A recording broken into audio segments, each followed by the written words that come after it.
Comment réussir son année 2025?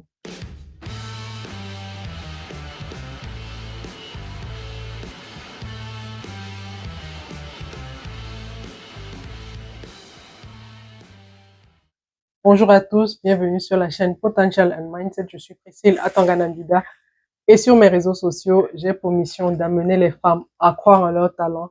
J'ai pour mission d'amener les femmes à croire en leur potentiel. Je voudrais que l'argent ne soit plus un problème pour les femmes. Dans la vidéo d'aujourd'hui, je voudrais partager avec toi les secrets pour réussir ton année 2025. Je dois te rassurer tout de suite. C'est pas une recette miracle que je vais te donner. C'est vraiment une recette allégée. Une recette vraiment allégée. Et cette recette allégée-là s'inspire d'un livre que j'ai lu en 2024. Et c'est vraiment le genre de livre que tu lis et tu te dis, mais c'est tellement évident ce qu'ils disent. Comment ça se fait que je n'y ai pas pensé avant? Ce livre, c'est celui-ci. Je sais pas si tu le vois.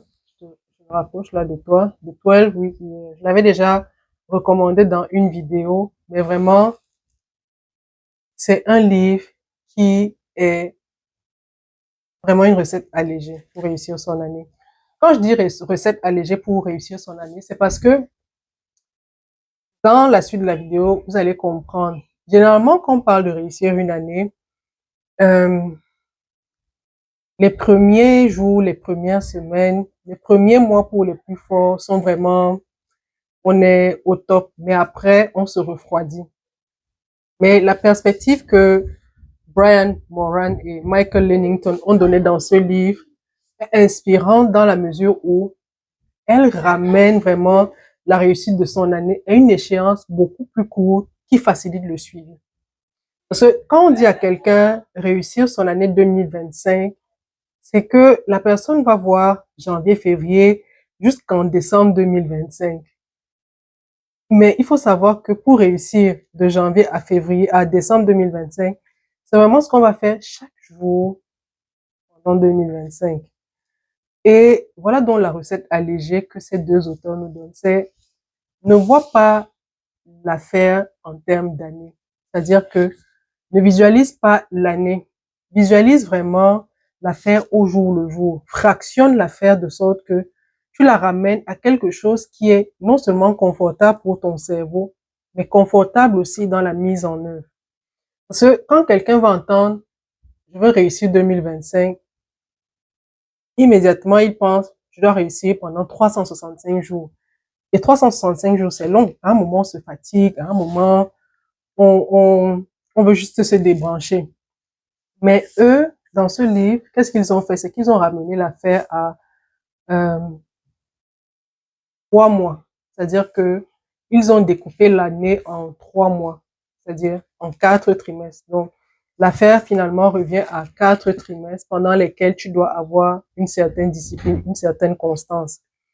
Je comprends que 3 mois aussi, c'est très long. C'est pour ça que moi, je te parle d'une recette allégée. Et la recette allégée dont je vais te parler ici, certes, elle s'inspire de ce que j'ai appris dans ce livre, mais elle te permet également à toi de ne pas te déconnecter.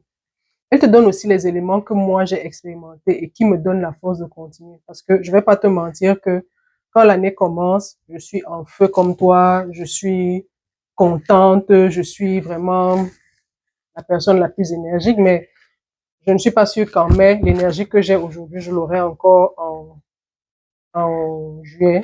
Je ne suis pas sûre. Mais il y a quand même des petites choses que j'ai expérimentées et qui sont pour moi des coups de boost. Donc, la première chose que tu vas faire, c'est de te fixer un objectif. Je ne sais pas quel est ton objectif en 2025. Prenons l'objectif classique qui est peut-être de perdre du poids. Tu rêves de perdre 25 kilos de manière durable en 2025. Ou plutôt tu rêves d'augmenter ton revenu d'un certain montant, 100 000, 200 000 ou même 50 000 dollars ou francs CFA, c'est toi qui vois.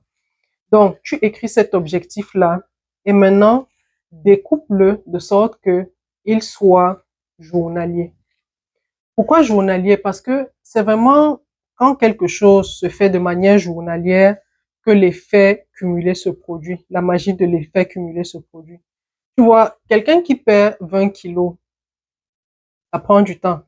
C'est le fait d'avoir fait ce qui était attendu le jour 1, d'avoir fait ce qui était attendu le jour 2, d'avoir fait ce qui était attendu le jour 3, qui fait que de manière cumulative, on perd les 20 kilos, mais de manière saine et durable.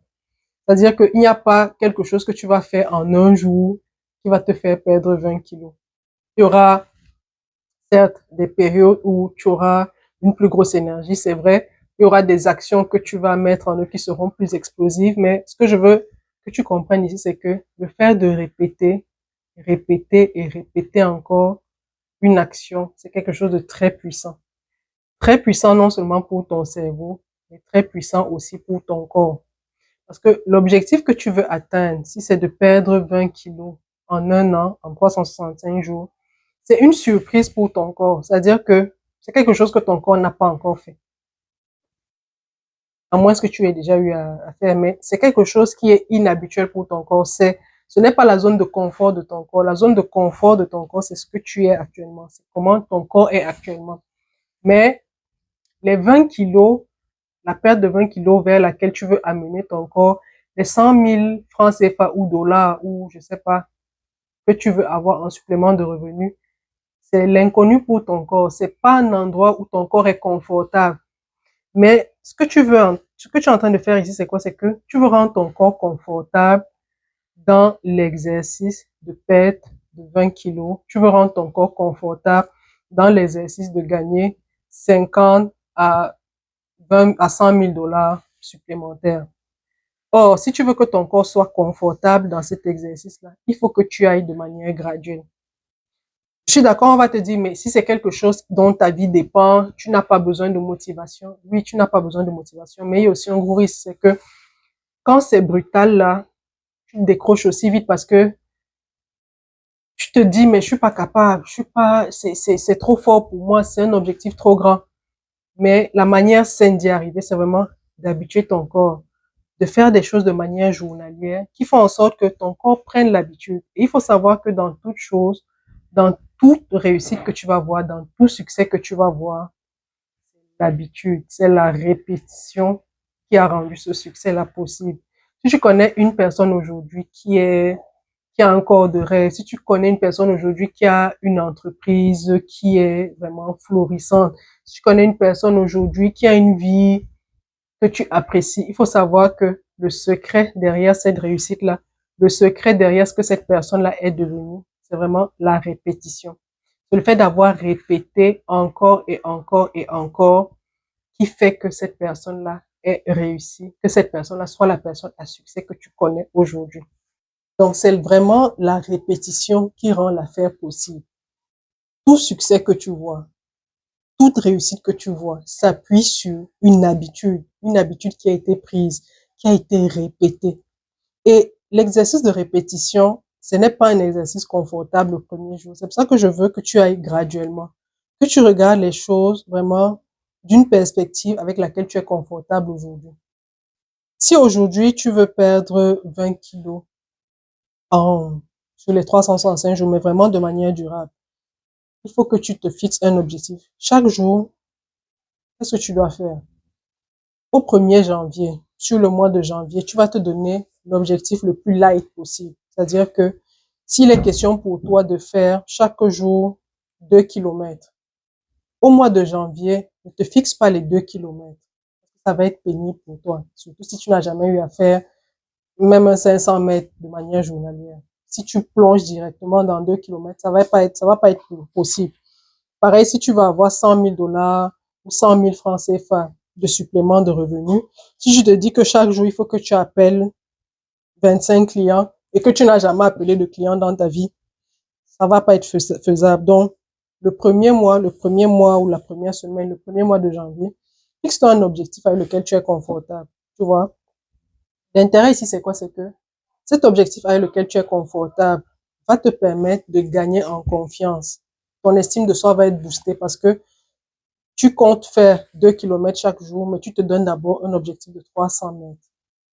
Quand tu vas faire les 300 mètres et que tu seras confortable dans les 300 mètres, c'est facilement que tu vas basculer vers un 500 mètres.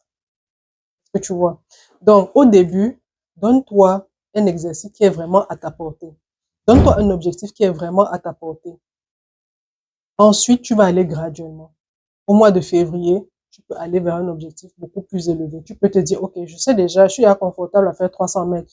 Je suis déjà confortable à appeler 2 clients par jour. Challengeons-nous. Allons à 5 clients par jour, allons à 10 clients par jour.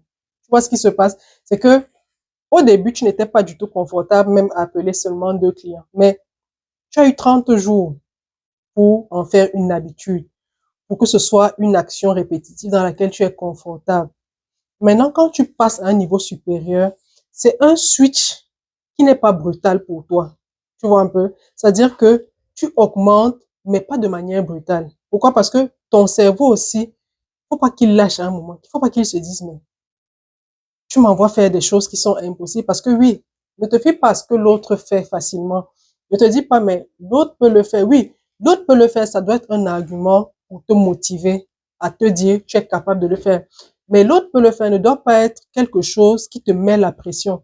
Parce que ce que l'autre fait, c'est pas ce que tu es capable de le faire. C'est-à-dire, là, à l'instant, si on te donne le temps, oui, tu pourras le faire.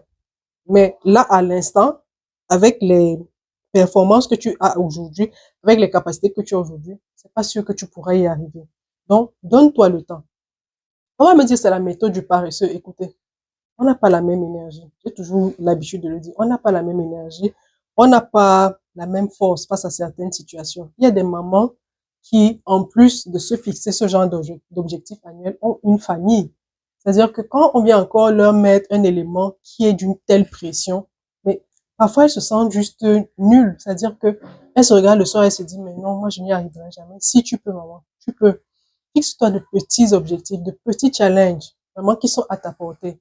Et retiens bien que c'est l'effet cumulé. C'est le fait de le faire aujourd'hui, de le faire demain, de le faire mercredi, de le faire jeudi, de le faire samedi, de le faire dimanche, de revenir lundi encore, de le refaire, ensuite mardi. C'est ça qui produit la magie. C'est ça qu'on appelle l'effet cumulé, le compound effect. C'est-à-dire c'est le fait de faire et refaire et refaire. C'est là où la magie se produit. Ce n'est pas le jour où tu mets 100 francs dans ta caisse que tu as 100 000. Non. C'est le énième jour. Quand les 100 francs se sont ajoutés à d'autres 100 francs, ensuite à d'autres 100 francs, qui vont te donner les 100 000. Donc, vois les choses sous cette perspective-là. Ne te mets pas de pression inutile parce que je dis souvent dans la vie, on ne gère pas les mêmes choses. Une jeune dame qui entreprend, qui n'a pas d'enfant, qui n'a pas un ménage à gérer, qui vit chez ses parents, c'est-à-dire quand elle rentre le soir, il y a peut-être quelqu'un qui a déjà fait à manger, elle a la maison qui est déjà apprêtée. C'est pas la même réalité pour une maman de 3, 4, 5 enfants qui va rentrer le soir, réfléchir à ce qu'on va manger, doit faire les devoirs avec ses enfants. Non. Ce que je veux dire, c'est quoi? C'est que il y a des choses que tu peux faire quand tu vis seul, mais il y a des choses que tu ne peux pas faire quand tu vis avec ta famille, quand tu es responsable. C'est-à-dire que même si tu te compares aux gens, tu n'as pas forcément la même réalité que ces personnes. On peut avoir le même âge, mais pas forcément les mêmes réalités.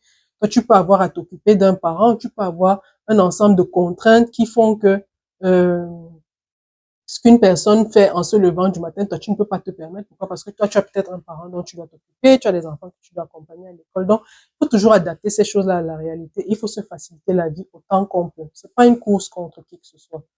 La seule personne avec qui tu es en compétition, c'est la personne que tu veux juste être meilleur que cette personne-là. Donc, ne te mets pas de pression inutile. Ne va pas sur les réseaux et regarde, écoute les histoires que les autres vont te raconter en disant, moi, j'ai réussi à faire telle chose en tel nombre de temps, etc. Oui, que ça te challenge, mais que ça ne te mette aucune pression, que ça ne te mette aucune pression parce que à la fin de la journée, c'est ton objectif à toi, c'est ta fierté à toi. C'est-à-dire, ça te plairait peut-être de venir aussi en parler sur les réseaux, oui, si ça te ferait plaisir, mais ne prends pas ces choses-là comme des unités de mesure de toi, de ce que tu es, de ce que tu es capable de faire. Donc, découvre vraiment ton objectif de manière journalière, ton objectif annuel, bien sûr. Ramène-le sur une base journalière et chaque jour célèbre ce que tu as réussi à faire. Chaque jour célèbre une réalisation. Chaque jour célèbre ce que tu es parvenu à faire. Je sais pas ce qui te ferait plaisir. Comment tu le fais? Comment tu célébrerais? Est-ce que ce serait une chanson? Est-ce que ce serait une sortie? Moi, en tout cas, j'aime me faire plaisir parce que quand je me fais plaisir, quand je m'achète quelque chose que j'aime, quand je m'offre un cadeau, c'est comme si je chargeais ma batterie. C'est-à-dire, c'est comme si j'étais à 15% et je montais à 45%. Oui, c'est pour ça que moi, j'aime me faire des cadeaux. C'est-à-dire, en matière de cadeaux, là, je ne me prive pas. Pourquoi? Parce que c'est comme si je mettais mon niveau d'énergie assez haut. Donc, trouve quelque chose qui va te mettre bien, quelque chose qui va te faire plaisir, quelque chose qui va te mettre de bonne humeur chaque fois que tu auras réussi. Mais tu vas pas célébrer tous les jours. Chaque jour, tu vas peut-être danser et tout, mais donne-toi une échéance. Dis-toi, chaque fin de semaine, si je réussis à tenir l'objectif que je me suis fixé de manière journalière, je vais faire telle chose. Peut-être ce sera quoi, un petit cadeau, une petite boucle d'oreille, une séance de massage, une sortie, aller au cinéma, aller à un restaurant. Décide de ce qui est vraiment dans tes cordes, qui ne va pas te ruiner non plus. Tu vas voir que ça va te mettre dans une bonne énergie. Ça va te donner la force de continuer. Ça va te donner la force de poursuivre ton objectif. Ça va te donner envie de continuer parce que ce que tu feras te mettra bien mentalement, mais aussi bien physiquement. Tu vois? Et tu vas te rendre compte que c'est juste de répéter, répéter, répéter. Toi qui au début n'étais pas confortable à faire 300 mètres de marche, au mois de février, tu peux en faire 500. Parfois, tu te retournes, tu te rends compte que, eh, mais tiens, je fais déjà 2 kilomètres comme un jeu, tu vois. Mais tu n'as pas commencé par faire 2 kilomètres d'un coup, non. Tu as commencé par un 300 mètres, tu vois un peu. C'est vraiment graduel. Donc, je veux que tu retiennes, au terme de cette vidéo, la seule chose que je veux que tu retiennes, c'est que toute réussite, tout succès que tu vois, c'est une affaire de répétition, une affaire d'habitude. Toute personne qui va te raconter son succès va te parler d'une action répétitive qu'il ou qu'elle a dû mettre en œuvre. Tiens juste ça. Donc, ne va pas forcément te dire que c'est une affaire de 365 jours, non. C'est une affaire de chaque jour. C'est une affaire de chaque heure. C'est une affaire de chaque instant. C'est-à-dire que ce que tu veux faire en 2025 dépend de ce que tu vas faire aujourd'hui, de ce que tu vas faire mardi, de ce que tu vas faire mercredi, de ce que tu vas faire pendant le mois de janvier. Tu vois? Donc, ne vois pas forcément l'affaire comme une affaire de 365 jours, non. C'est une affaire de jours, de semaines, de mois.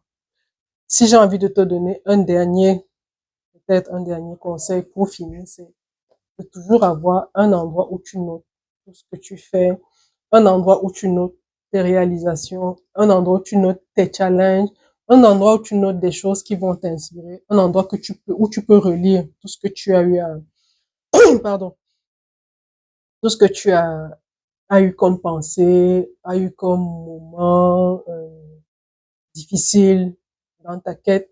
Note ça ici. Note également toutes les phrases inspirantes, les histoires inspirantes, tes succès, tes réussites. Note-les là. Je te promets que à la fin de l'année 2025, quand tu vas relire ce que tu as écrit là, ce par quoi tu es passé, ce sera une grosse fierté pour toi. Pas seulement, ça sera aussi du carburant pour 2026. Donc, j'espère que cette vidéo t'aura été utile. N'hésite pas à me dire comment est-ce que tu mets en œuvre toutes les actions pour réussir ton année 2025. Moi, je t'ai partagé ma recette. C'est vraiment une affaire journalière. Pour moi, je ne vois pas 2025 comme une année. Moi, je vois 2025 comme un jour. C'est-à-dire, réussir pour moi, réussir une année pour moi, c'est réussir chaque jour. C'est faire chaque jour ce que je dois faire. C'est me challenger chaque jour. C'est vraiment ça que je mets au quotidien. Donc, dis-moi, comment toi est-ce que tu t'organises pour réussir ton année? C'est quoi ton secret? Laisse-nous en commentaire, ça me fera énormément plaisir de te suivre. Je te dis à très bientôt pour une autre vidéo. Prends soin de toi.